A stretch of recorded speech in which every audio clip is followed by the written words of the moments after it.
नमस्कार दोस्तों, जय जोहार। मैं कौशल तिवारी और बिहनिया संझा में आपका स्वागत है।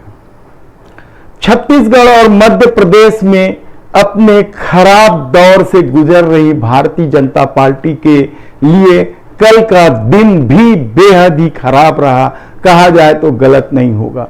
देश के केंद्रीय गृह मंत्री अमित शाह कल छत्तीसगढ़ और मध्य प्रदेश के दौरे में आए थे, लेकिन वह प्रतिसाद नहीं मिला जो भारतीय जनता पार्टी उम्मीद कर रही थी। हालत यह है कि अब लोगों का दावा है कि गृह मंत्री अमित शाह अपनी भद्द पिटवा कर लौटे, क्योंकि लोगों का रिस्पांस ही नहीं है। महंगाई और बेरोजगारी से त्रस्त जनता देख रही है कि किस तरीके से बृजभूषण शरण सिंह जैसे अपराधियों को भारतीय जनता पार्टी शरण दे रही है। मणिपुर जल रहा है।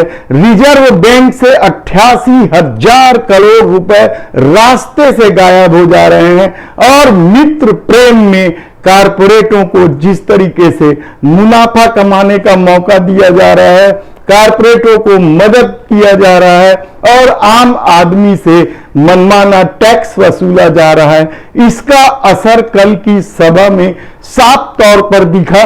छत्तीसगढ़ के दुर्ग जिले में आयोजित सभा तो जरूर हुई, लेकिन उस सभा में क्या कुछ हुआ यह अमित शाह के भाषण के अंश से ही समझा जा सकता है कि किस तरीके से अमित शाह में कॉन्फिडेंस की कमी दिख रही थी।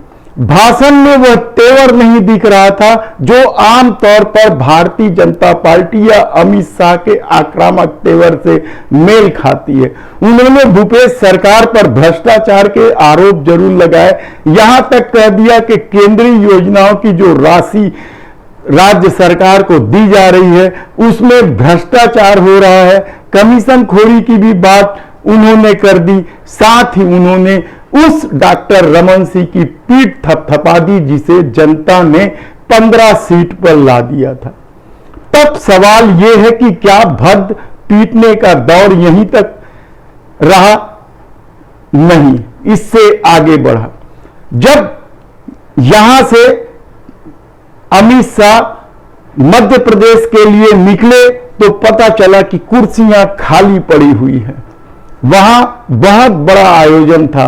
रानी दुर्गावती के गौरव गाथा को लेकर 6 दिनों की गौरव यात्रा का शुभारंभ करना था, रोड शो करना था, लेकिन कहा जा रहा है कि बहाना मौसम का बना दिया गया, जबकि कुर्सियां खाली थी और इस गौरव यात्रा का समापन 27 तारीख को देश के प्रधानमंत्री नरेंद्र मोदी को करना था। लेकिन उससे पहले ही मौसम की खराबी का बहाना बनाकर अमित शाह लौट गए।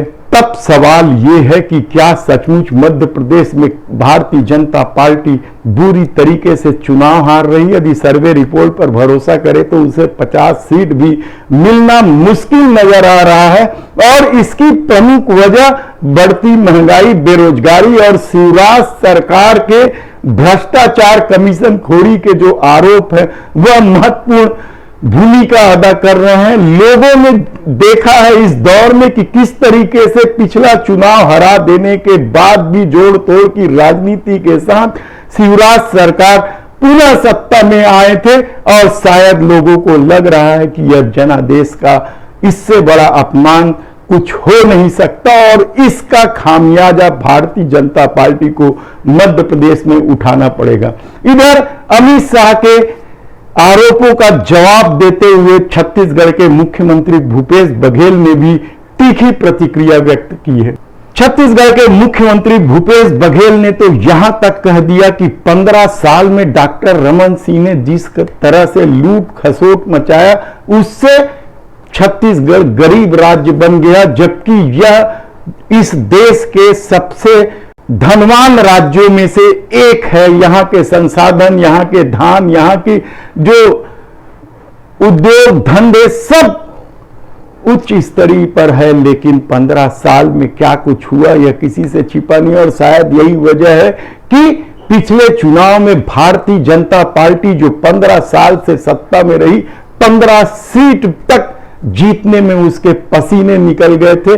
खुद अमित शाह यहां आकर चुनाव से पहले 65+ की बात कही थी और वही 65+ कांग्रेस के पास चला गया था। और यही वजह है कि छत्तीसगढ़ प्रदेश कांग्रेस कमेटी के अध्यक्ष मोहन मरकाम ने अमित शाह को शुभांकर घोषित कर दिया, यानी अमित शाह जो बोलेंगे उसका उल्टा होगा और कांग्रेस के लिए फायदा होगा अमित शाह का दौरा, ऐसा पीसीसी चीफ मोहन मरकाम का दावा है। और यह उन्होंने कई उदाहरण भी इसका दिए हैं। इधर छत्तीसगढ़ में गृह मंत्री के दौरे को लेकर कांग्रेस ने 17 सवाल पूछे थे और इन सवालों के जवाब मांगे थे, जिनमें मणिपुर हिंसा का मामला था, बैंक से नोट गायब होने का मामला था, महिला पहलवानों के साथ अन्याय का मामला था। इसे लेकर छत्तीसगढ़ में यानी दुर्ग जिले में एनएसयूआई ने जबरदस्त प्रदर्शन किया था और उन लोगों को जो प्रदर्शनकारी थे उन्हें सभा तक जाने नहीं दिया और उनकी गिरफ्तारी कर ली गई थी। लेकिन मध्य प्रदेश में क्या हो रहा है? मध्य प्रदेश में तो सिंधिया और शिवराज यानी महाराज और शिवराज के बीच लड़ाई चरम पर है और भारतीय जनता पार्टी का केंद्रीय नेतृत्व इसे संभाल नहीं पा रहा है। ऐसी परिस्थिति में वहां कांग्रेस की सरकार बनाते सर्वे रिपोर्ट्स ने भारतीय जनता पार्टी को बेचैन कर दिया है। और जब कल बालाघाट में कुर्सियां खाली होने की खबर मिली, जबकि राज्य सरकार यानी शिवराज सरकार ने जबरदस्त तैयारी की थी, पूरे शहर को होर्डिंग और पोस्टर से सजाया गया था, लेकिन न तो अमित शाह पहुंचे और न ही रोड शो ही हो पाया। तब देखना है कि आने वाले दिनों में किस तरह की राजनीति करवट बदलती है या पिछले चुनाव की तरह छत्तीसगढ़ और मध्य प्रदेश में भारतीय जनता पार्टी बुरी तरीके से पराजित होती है। धन्यवाद।